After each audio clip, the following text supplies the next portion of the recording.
बुढ़ापे में गैस की समस्या को ठीक करने का यह कौन सा तरीका है? यह जानने के बाद आप वीडियो के अंत में एंड स्क्रीन पर एक वीडियो का आपको लिंक मिलेगा। उस वीडियो में आप जानेंगे कि बुढ़ापे में गैस की समस्या को दूर करने के लिए आपको क्या करना चाहिए। अंत में आपको उस वीडियो को जरूर देखना है और इस वीडियो में आप जानेंगे कि गैस को खत्म करने के लिए घर पर हर्बल चाय कैसे बनाएं, शरीर को हमेशा एक्टिव कैसे रखें, आयुर्वेद के अनुसार गैस को खत्म करने के लिए कौन कौन से योगासन करें, पानी हमें कब पीना चाहिए, ब्रीदिंग एक्सरसाइज कैसे करनी है और पाचन तंत्र को मजबूत कैसे बनाना है, जिससे जीवन में कभी भी हमें गैस की समस्या ही ना बने। तो प्लीज वीडियो को बिल्कुल भी स्किप ना करें, अंत तक जरूर देखें। वीडियो में बताई गई जानकारी जरा भी पसंद आए तो वीडियो को एक लाइक दें। चैनल पर पहली बार आए तो प्लीज चैनल को सब्सक्राइब करें, साथ में बेल आइकन जरूर दबाएं, जिससे आगे आने वाली हर नई वीडियो का नोटिफिकेशन सबसे पहले आपके पास पहुंचे। अगर आपको गैस की समस्या है तो दूध वाली जो चाय है उसको पीना बिल्कुल बंद कर दीजिएगा, क्योंकि 60 साल के बाद हमारा शरीर दूध को उतना ठीक से पचाने में सक्षम नहीं होता है जितना वो पहले पचाता था। दूध और चाय जो होती है ये पाचन क्रिया को धीमा कर देती है और इसके बाद जो होता है वो होता है गैस की समस्या। अगर आपको चाय पीने की आदत है तो आपको जीरा, सौंफ और अदरक की बनी हुई हर्बल चाय को पीना है। इसके लिए आपको 1 गिलास पानी में आधा चम्मच जीरा, आधा चम्मच सौंफ और 1 इंच का टुकड़ा आपको अदरक का कूट कर उसमें डाल लेना है और इस पानी को आधा रहने तक आपको उबालना है। उसके बाद छानकर इसको इस्तेमाल करिएगा और आप इसे सुबह खाली पेट या दोपहर के खाने के बाद दोनों समय यह पेट को राहत देती है, गैस बनने नहीं देती है और शरीर को हल्का बनाकर रखती है।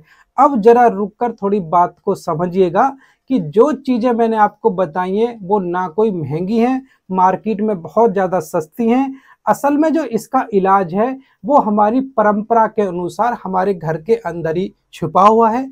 हमें उसे पहचानने और अपनाने की जरूरत है। और 60 साल की जो उम्र है वो नहीं होती जहां पर सब कुछ खत्म हो जाता है, बल्कि यह एक नए जीवन की शुरुआत होती है।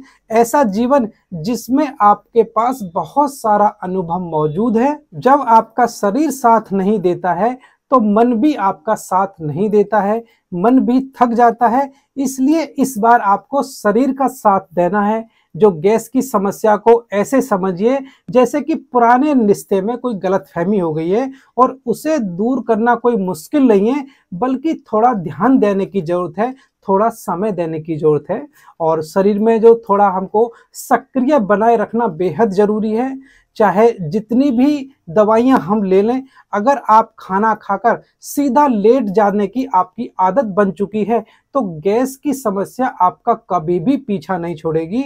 आप खाना खाने के बाद पेट में भारीपन महसूस करते हैं, ऐसा लगता है कि पेट में गुब्बारा फंसा हुआ है, सांस लेना भी बोझ बन चुका है, तो यह संकेत है कि आपका पाचन धीमा हो रहा है। और इसकी बड़ी वजह यह है कि आपका जो चलना फिरना है वो बंद हो गया है। इसके लिए सबसे पहली आदत जो आपके किसी वरदान से कम नहीं है वो है खाना खाने के बाद कम से कम 20 से 30 मिनट आपको टहलना बहुत ज्यादा जरूरी है। या घर के अंदर ही 100 कदम जरूर चलें, छत पर थोड़ी देर घूमें। यह आदत आपकी पाचन को इतना तेज कर देती है कि गैस बनने का सवाल ही नहीं उठता है। आपको कोई भारी एक्सरसाइज नहीं करनी है, बस हल्की सी चाल रखनी है, गहरी सांस लेनी है और मन में यह भावना रखनी है कि आप अपने शरीर की मदद कर रहे हैं। इससे आपकी गैस की समस्या दूर होगी। आप आयुर्वेद के योग का सहारा भी ले सकते हैं। और इसमें जो आसन है, एक चमत्कारी आसन है पवन मुक्तासन। नाम सुनने में थोड़ा आपको कठिन लग सकता है, लेकिन यह बहुत ही कमाल का आसन है। आप जमीन पर नहीं लेट सकते हैं तो बिस्तर पर लेटकर भी इस आसन को कर सकते हैं। पैरों को थोड़ा मोड़िएगा, घुटनों को छाती की तरफ खींचेगा, हाथों को आपको पकड़ लीजिएगा और धीरे धीरे नाक से सांस को अंदर लेना है, पेट को अंदर की तरफ खींचना है और 5 से 10 बार इस क्रिया को आपको दोहराना है। इस आसन को करने से पेट की जो हवा है वो निकल जाती है।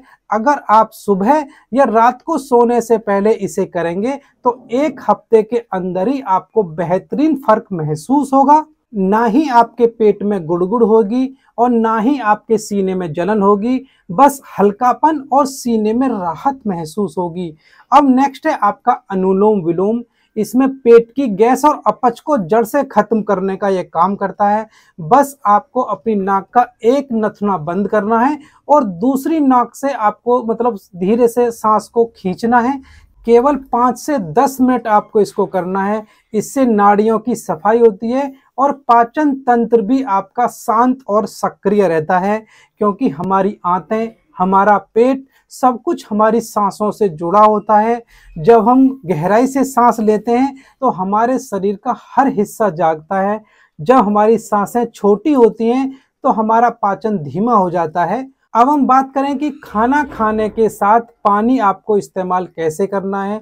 अक्सर लोग खाना खाने के साथ या फिर खाना खाने के तुरंत बाद ही बहुत ज़्यादा पानी पीते हैं। यह सबसे बड़ी गलती होती है। इससे पेट की जो अग्नि है यानी कि पाचन शक्ति है वो हमारी कमज़ोर हो जाती है और जो आग है वो जब धीमी हो जाती है तो हमारा खाना भी देरी से पचता है। इसलिए कोशिश करें कि खाना खाने के कम से कम 30 मिनट बाद ही आपको पानी पीना चाहिए। और पानी आपको एकदम ठंडा पानी नहीं पीना है, आपको हल्का गुनगुना पानी पीना है। यह आंतों की सफाई करता है, पेट की गैस को बाहर निकालता है और आंतों को आराम देता है। अब हम बात करें कि तनाव को कम करने के लिए आपको कुछ तकनीक को भी अपनाना पड़ेगा। उसके लिए 4-4-4 ब्रीदिंग एक्सरसाइज, आप इसे कभी भी अपने घर पर कहीं भी किसी भी टाइम मात्र 3 मिनट इसको आप कर सकते हैं। इसमें आपको करना क्या है, आंखें आपकी बंद करनी है और गिनती के साथ आपको सांस लेना है। नाक से 1 से 4 तक गिनते हुए सांस को, गहरी सांस आपको अंदर की तरफ खींचनी है और 4 तक गिनने तक आपको उसको होल्ड करना है और फिर 4 तक गिनते हुए धीरे धीरे सांस को उसको आपको छोड़ना है। तो यह जो तकनीक है ये दिल की धड़कन को शांत करती है, दिमाग को ठंडा करती है और गैस बनने की प्रक्रिया को रोक देती है। और नेक्स्ट है आपका मूड। कुछ बुजुर्गों को नींद सिर्फ इसलिए नहीं आती है कि वो अकेला महसूस करते हैं, अकेला वो रहते हैं, बच्चों से दूर रहते हैं, जीवन साथी उनका साथ नहीं होता है, मन में भावनाएं इकट्ठा होती रहती हैं और दबा हुआ तनाव धीरे धीरे हमारे पेट में गैस के रूप में बाहर आता है। इसलिए दिल को और अपने मन को हल्का रखिए, किसी से बात करिए, चाहे आपके पुराने दोस्त हों, पड़ोसी हों या फिर परिवार का कोई भी सदस्य हो। यदि वो भी नहीं है तो एक आपको कागज लेना है, उस कागज पर अपनी दिल की बात को लिखना है, अपनी अंदरूनी भावना है उनको लिखना है, अपनी यादों को लिखना है। आप हैरान रह जाएंगे, केवल लिखने से ही आपका पेट हल्का महसूस होगा और आपको जो गैस की समस्या है उसमें भी काफ़ी ज़्यादा आराम मिलेगा। अब नेक्स्ट है आपकी हंसी। यह सबसे अच्छा और सबसे सस्ता इलाज है। इसके लिए आपको खुलकर हंसना है और जब आप हंसते हैं तो आपका पेट भी हिलता है, क्योंकि एक तरह की एक्सरसाइज है, एक तरह का योग की तरह काम करता है और पेट की मांसपेशियों में यह हरकत पैदा करता है, आंतों की सफाई करता है और गैस को बाहर निकालने का काम करता है। इसलिए रोजाना एक मजेदार चीज को देखिएगा, बच्चों के साथ खेलिएगा, पुरानी यादों में हंसी ढूंढिएगा। कभी कभी एक प्यारी सी मुस्कान भी आपकी बहुत अच्छी दवा होती है। आपके पेट, आंतें, आपके शरीर ने आपका हमेशा आपकी सेवा की है, वह अब थक चुका है मतलब, लेकिन टूटा नहीं है। आपको इसमें थोड़ा आराम, थोड़ा ध्यान और प्यार देने की जरूरत है। फिर देखिएगा आपका शरीर कितना आपका आभार देता है, गैस की समस्या को जड़ से खत्म करता है। आपके पास समय है, ताकत है, अनुभव है, बस आपको जरूरत है कि अनुभवों को जीवन में किस तरह से आपको उतारते हैं, ताकि आपका शरीर पहले से ही मतलब जैसा पहले सुकून देता था उस तरह का सुकून दे जैसा कि बचपन में देता था। जो गैस का जो रिश्ता है वो हमारे मन और भावना के साथ भी काफी ज्यादा जुड़ा होता है। दिमाग और आंतों का एक रिश्ता होता है। हमारी सोच हमारी पेट को काफ़ी ज़्यादा प्रभावित करती है। जब हम बहुत ज़्यादा सोचते हैं तो उसका जो सीधा असर है हमारे पाचन तंत्र पर पड़ता है। जब हमारा मन शांत होता है तो हमारा पेट भी शांत होता है। जब हम बेचैन होते हैं तो हमारे पेट में गुड़गुड़ाहट, गैस, अपच सब कुछ होने लगता है। इसे मॉडर्न साइंस में गट ब्रेन कनेक्शन के नाम से हम लोग जानते हैं। नेक्स्ट, आपको भरपूर नींद लेनी है। बार बार आपकी नींद खुल जाती है, चिंता के कारण नींद नहीं आती है। नींद ना आना आपके दिमाग को थका देता है और पाचन को भी काफी हद तक बिगाड़ देता है। जब आपकी नींद पूरी नहीं होगी तो शरीर से उत्पन्न होने वाला जो कोर्टिसोल हार्मोन है वो पाचन तंत्र को धीमा कर देता है, गैस को बढ़ाता है और भूख को काफी ज्यादा गड़बड़ कर देता है। इसके लिए आपको छोटा सा नियम बनाना है। 9-10 बजे तक आपको जरूर से सो जाना है। सोने से पहले आपको फोन है, टीवी है, मोबाइल आपको बिल्कुल भी नहीं देखना है। शांत संगीत है और अच्छे भजन आप सुन सकते हैं। हल्का गर्म गुनगुना दूध आप ले सकते हैं या फिर तुलसी की जो चाय है वो भी आपकी नींद लाने में काफी ज्यादा मददगार होती है। अगर आपने वीडियो में बताई गई एक भी आदत को अपना लिया तो यकीन मानिए पेट में जो गैस की समस्या है वो जड़ से खत्म हो जाती है। तो चलिए आज से एक नई शुरुआत करते हैं। अगर आपको बताई गई बातें पसंद आई होगी, उपयोगी लगी हैं तो कमेंट करके जरूर बताइएगा कि कौन सी आदत आप आज से ही अपनाने जा रहे हैं। यदि आप जानना चाहते हैं कि बुढ़ापे में गैस की समस्या का रामबाण इलाज क्या है, इसे जानने के लिए आप ये ऊपर वाली वीडियो देखें। और बढ़ती उम्र में कौन सी चीजें खाना बेहद जरूरी है, इसके लिए आप ये नीचे वाली वीडियो जरूर देखें। मिलते हैं एक नई वीडियो में नई जानकारी के साथ। तब तक आप सभी को मेरा नमस्कार। जय हिंद, वंदे मातरम।